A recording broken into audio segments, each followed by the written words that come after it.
তোমরা সবাই জানো ফুলের প্রতি আমার আগাগোড়া ভালোবাসা একটু বেশি। আজ পর্যন্ত যত ফুল বানিয়েছি সব ফুলগুলোর কিছু না কিছু স্মৃতি রয়েছে, কিছু অবস্থান কেন্দ্রিক, কিছু ঘটনা কেন্দ্রিক। ছোটবেলায় স্কুলে পড়াকালীন কিছু অজানা ফুলকে খুব ভালো লেগে যায়। বড় হতে জেনেছি সেগুলি কাঠগোলাপ, লিলি। সেই স্কুলের পাশে একটা বাগান বাড়ি ছিল, ছোট্ট একটা কুঁড়ে ঘর মতো। জানা নেই সেই বাড়িটা আজ ফ্ল্যাটের মাঝে হারিয়ে গেছে কিনা। সেই বাড়ির সামনে মস্ত উঠান আর তার বাউন্ডারি দিয়ে সারি সারি লিলি ফুলের গাছ, মিষ্টি কমলা রঙের সামার লিলি।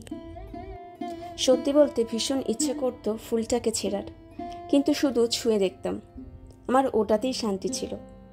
আসলে জীবনে আমরা যে জিনিসটাই নিজের করে পেতে চাই সেই জিনিসটাই হারিয়ে যায়। না পাওয়া কোনো জিনিস ছুঁয়ে দেখার মধ্যে যে শান্তি, সেটা হয়তো গাছ থেকে ছিঁড়ে নিজের কাছে রাখার মধ্যে নেই। এই যেমন আমার এই বানানো ফুলগুলো আমি ছুঁয়ে দেখি, তারপর চলে যাই অন্য কারোর কাছে। আমি জানি আমি আমার সৃষ্টিকে আর হয়তো দেখতে পাবো না, কিন্তু জানি যার কাছে যাবে তার কাছে সে যত্নেই থাকবে। সেই আশাতেই একটা একটা করে নিজের সৃষ্টি করে যাই আর তাকে ছুঁয়ে দেখি। কোনো জিনিস তৈরি করার পর তাকে ছুঁয়ে থাকতে বেশি ভালো লাগে।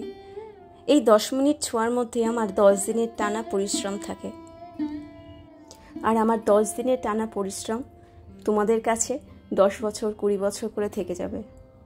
এটাই ভালো লাগা। এভাবেই তোমরা আমাকে ভালোবেসে যেও, ভালোবাসা দিও, আমাকে সাপোর্ট করো। কয়েকদিনের মধ্যেই আসছে পুজোর নতুন কালেকশন। সাথে থেকো, পাশে থেকো।